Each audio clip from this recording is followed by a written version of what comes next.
At 24, my brother sold me to a millionaire to settle his debt. What happened when I woke up will leave you speechless. Hello, my dear and cherished listeners. A warm embrace and heartfelt welcome to each and every one of you. I'm truly honored you're joining me today, and I want to begin by offering you my sincerest prayers. May peace fill your soul, may your life overflow with grace, and may strength rise in you even during your darkest hour. I pray that love wraps around you like a warm blanket, that happiness follows every step you take, and that success lights your path like the morning sun. May comfort soothe your heart, and may serenity rest upon your spirit. Today, I bring you something truly special, a story that's raw, tender, and deeply moving. A story that I hope touches your soul in the same way it has touched mine.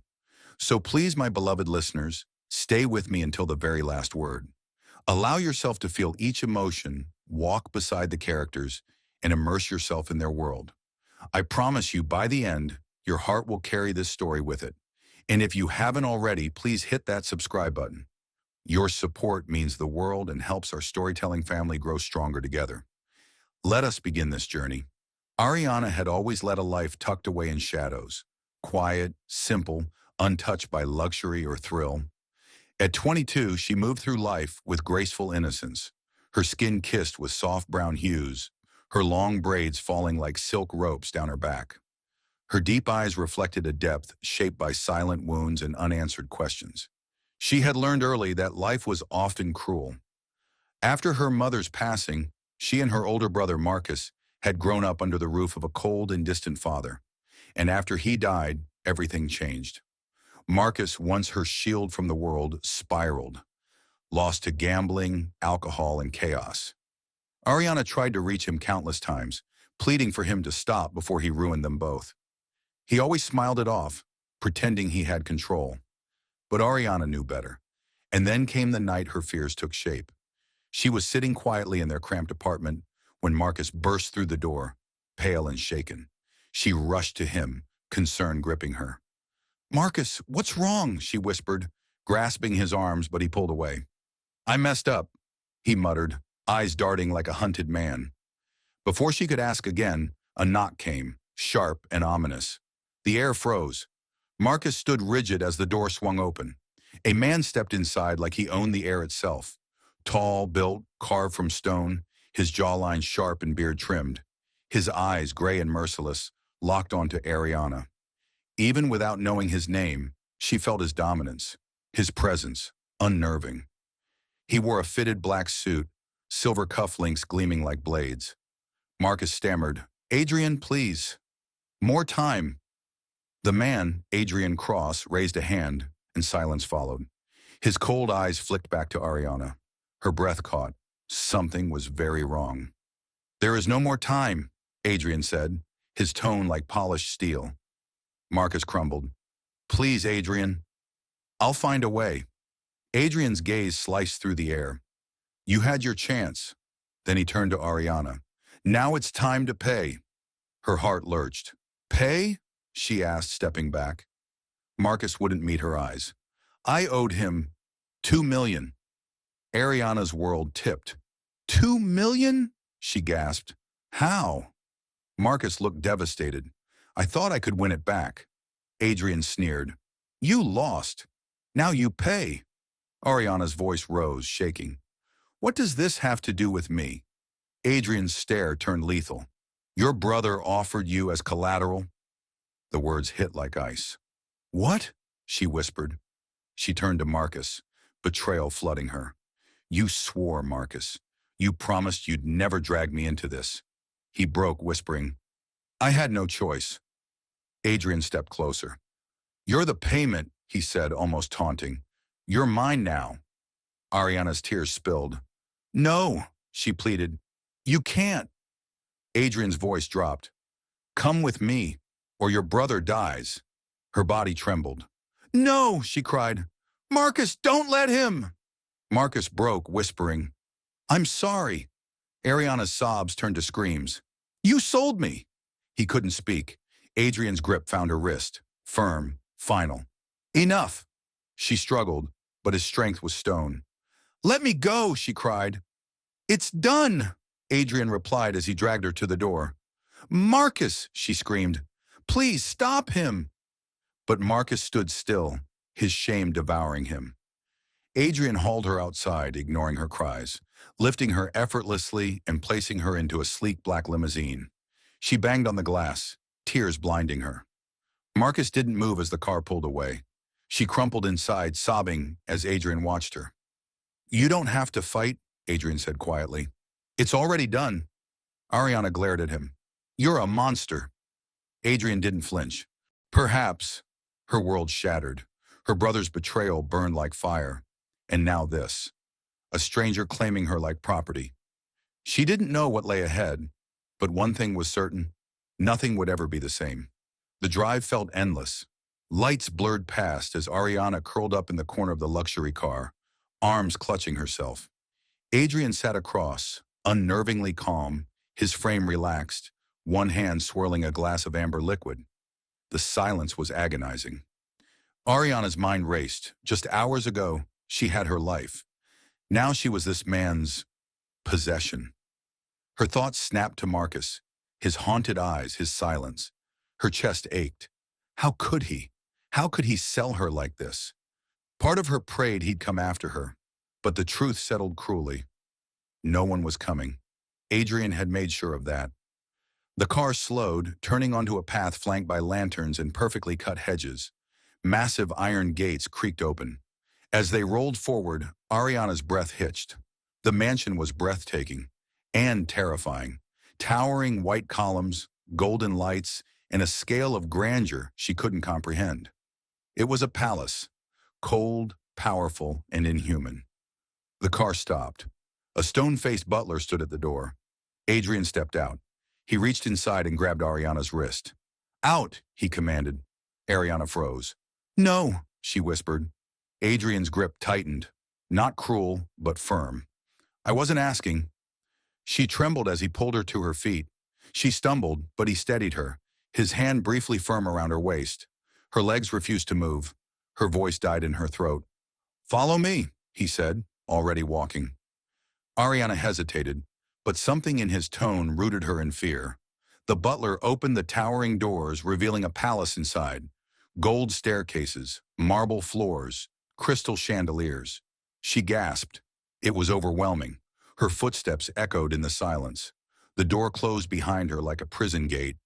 Adrian turned. His gaze devoured her. This is your home now. Ariana's voice cracked. I'm not staying. You can't keep me. His jaw tightened. I already have. Her fist clenched. You think you own me? His gaze sharpened. Your brother made sure of that. Her voice broke. You're a monster. Adrian stepped in, backing her into a wall. His hands braced on either side of her. I'm whatever you need me to be, he whispered, eyes dark. His scent, smoky and alluring, filled her senses. Her breath caught. What do you want from me? She asked, voice trembling. His answer chilled her to her soul. Everything. Her heart pounded. His fingers brushed her cheek, gentle yet claiming. She flinched. He didn't stop. You'll follow my rules, he said. Do as I say. You're mine now. I'm not a thing, she cried. His grip shifted to her jaw. Yes, he whispered. You are. She shoved him. I hate you. Adrian's lips curled. Hate me all you want, but you're still mine. He turned, walking toward the staircase. Come, he called. Ariana didn't move, trembling. He looked back, voice cold. Ariana, follow me. She still didn't. His eyes narrowed. In 2 strides, he was in front of her, scooping her up in his arms. Put me down, she screamed. Struggling against his iron grip, Adrian said nothing. He carried her effortlessly through the shadowy, echoing halls lined with ornate doors, stopping only at the last set of double doors at the corridor's end. He nudged them open with his foot and stepped into a breathtaking chamber. A grand 4-poster bed stood at the center, draped in rich silk. Tall windows lined the walls, overlooking a city swallowed by night. Adrian lowered her onto the edge of the bed and knelt before her, his thumb brushing her trembling lip. Ariana's breath caught. Why are you doing this? She asked, voice barely audible. Adrian's eyes softened briefly before turning cold again. Because you're mine, he said flatly. and I don't share. As he stood and walked away, her hands pressed against her chest. At the door, he glanced back. Sleep. Tomorrow we begin. The door shut with a final click. Alone in the vast room, Ariana curled into herself, tears sliding silently down her cheeks. She had been taken, claimed by a man who treated her like a possession. But within the ice of his gaze, she'd seen something else, something dangerous, something raw. And that scared her even more.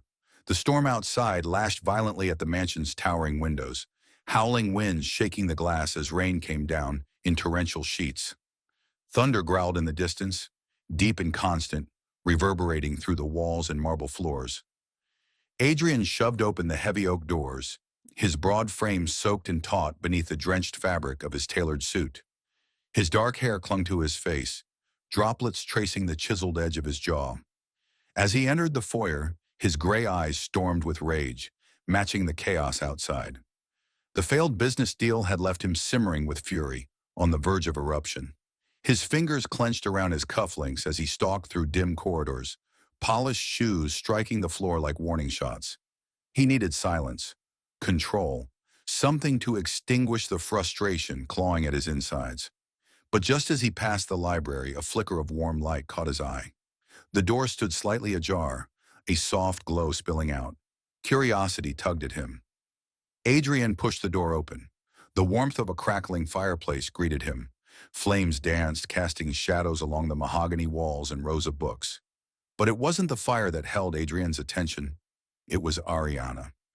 She sat curled in a velvet armchair near the hearth, legs tucked beneath her, a thin blanket around her shoulders.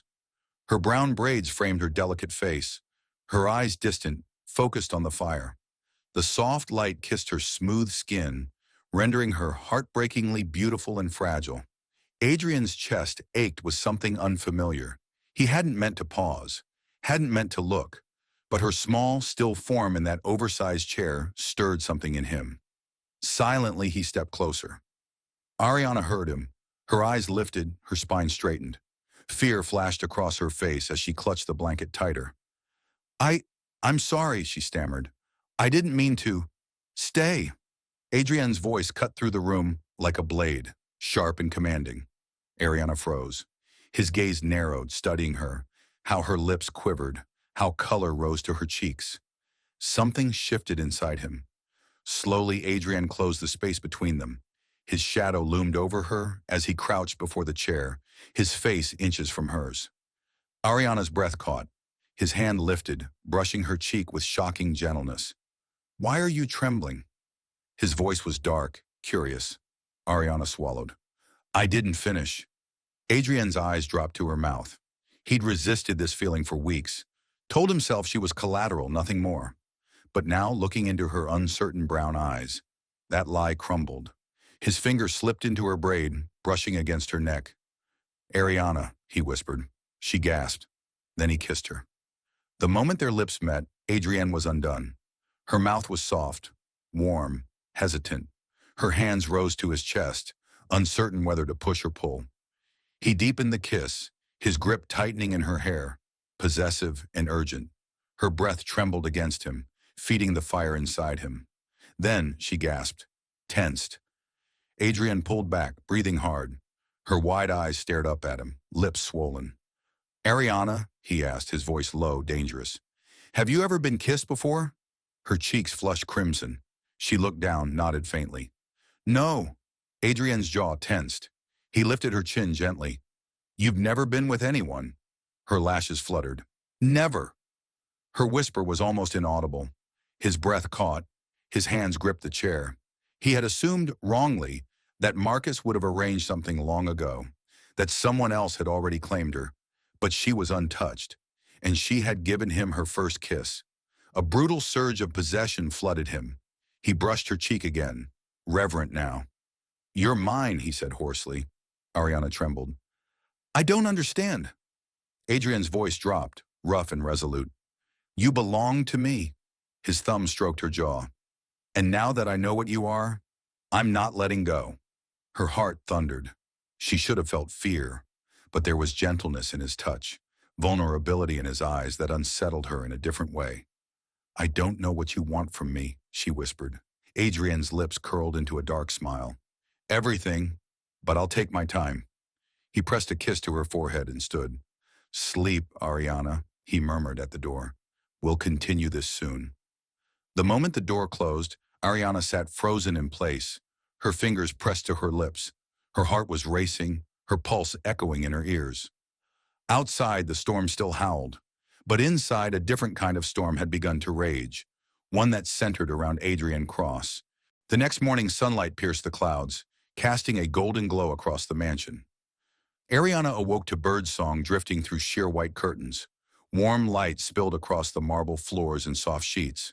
Her lashes fluttered open. For a second, she forgot where she was. Then it all came rushing back. The kiss. The way Adrian looked at her. The way he touched her. Her cheeks flushed.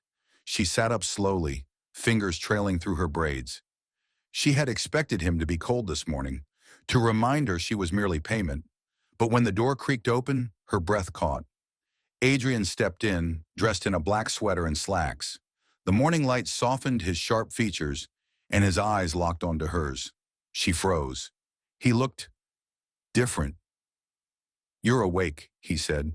His voice was calm, low. He approached slowly, his movements controlled, almost careful. Ariana's pulse quickened. He stopped beside the bed, reached out, and gently brushed a braid over her shoulder. His fingers lingered. Did you sleep well? He asked. She hesitated. Yeah. His lips curved faintly. His hand drifted from her hair to her jaw, tilting her face up. His thumb brushed her cheek with unexpected tenderness. Good, he said softly. Then to her shock, he leaned in and kissed her forehead. Ariana's eyes widened. Her lips parted. Adrian pulled back slowly, never breaking eye contact. Without another word, he turned and left. The door clicked shut. Her heart thundered in her chest.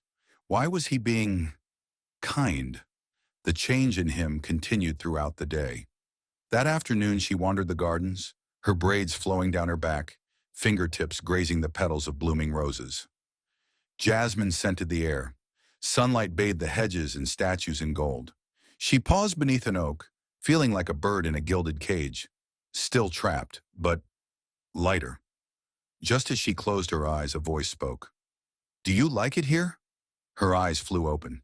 Adrian stood a few feet away, hands in his pockets. His gaze lacked its usual edge. Ariana blushed. It's beautiful, she murmured. He stepped closer, his presence commanding. He stopped beside her, towering but quiet. Her pulse raced as his fingers brushed a braid. He let it slide through his hand. You should wear it down sometime, he murmured. I wouldn't know how, she admitted. His voice softened. I could help you. Her heart stuttered. This was the same man who had stolen her, kissed her like he owned her. But now he was looking at her with something closer to warmth. It confused her, scared her, and thrilled her. Why are you being kind? She asked. Adrian's jaw shifted. His gaze dropped to her lips, then rose to her eyes. Because you're mine. She froze.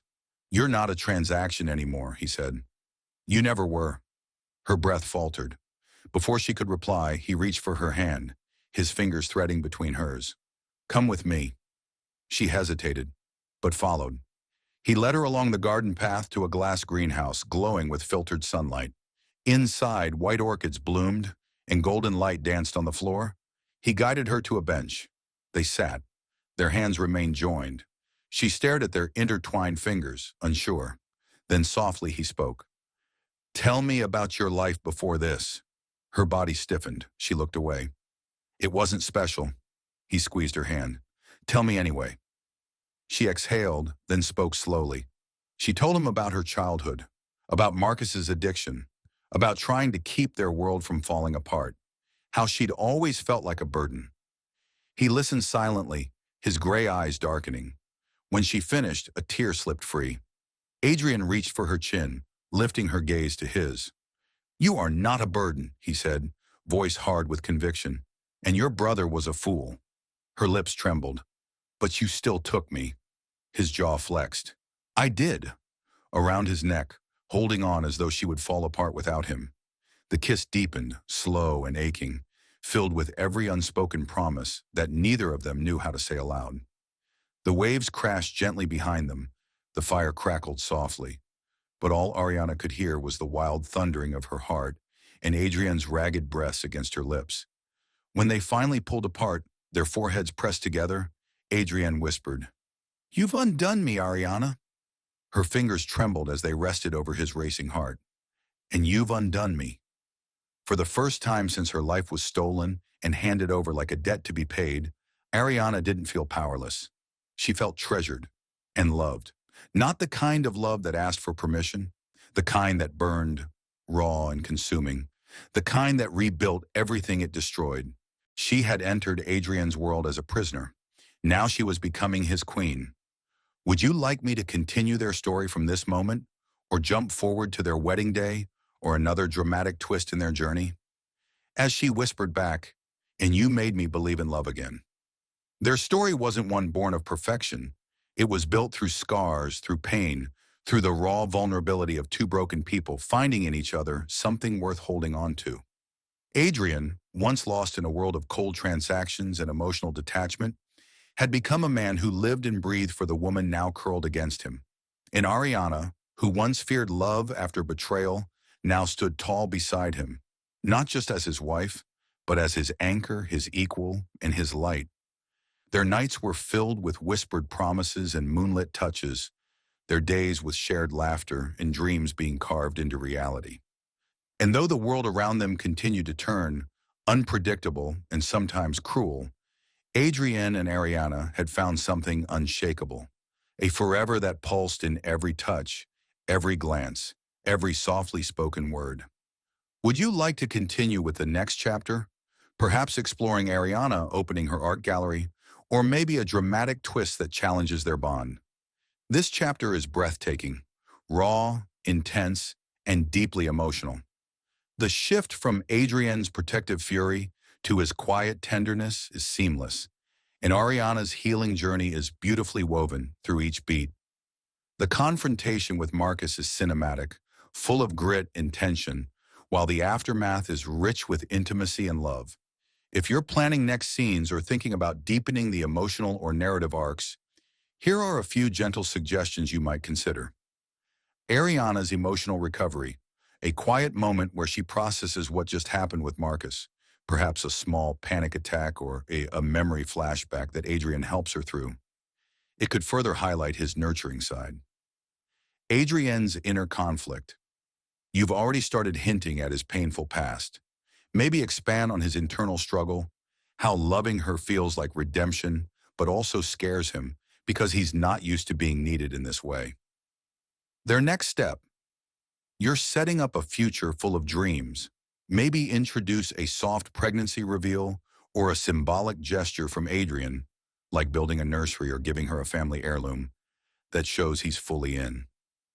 Marcus's return or closure. Do you plan for Marcus to come back later with a bigger threat, or is this his exit? If it's the end, a police report or restraining order might offer Ariana closure. If not, a deeper twist could be teased. Maybe he has something from their past that Ariana never told Adrienne. Would you like help editing this into formatted scenes or turning it into a screenplay episode format? Or are you continuing in this poetic prose style, which is absolutely working, by the way? This chapter is absolutely breathtaking, tender, cinematic, and rich with emotion. The way Adrienne transforms from a stoic, powerful man into a gentle, fiercely devoted father and husband is so beautifully written. His vulnerability, the way he holds his son like a fragile treasure, whispers promises, and becomes obsessed with Ariana's well-being. It all paints the picture of a love that's all-consuming and sacred. A few highlights I especially loved. The moment when Adrienne kneels and kisses her belly after the pregnancy reveal. Intimate and reverent. The hospital scene with him holding their newborn, overwhelmed and undone. Utterly heart-melting. His midnight parenting, reading books, rocking his son, whispering dreams into the dark. Such quiet poetry in fatherhood. The ending line, a beautiful forever built on love, devotion, in the quiet strength of a man who had finally allowed himself to love completely. Goosebumps. Would you like help polishing the punctuation and formatting while preserving the emotional flow? Or are you planning to continue this into the next phase of their journey, maybe as their child grows up?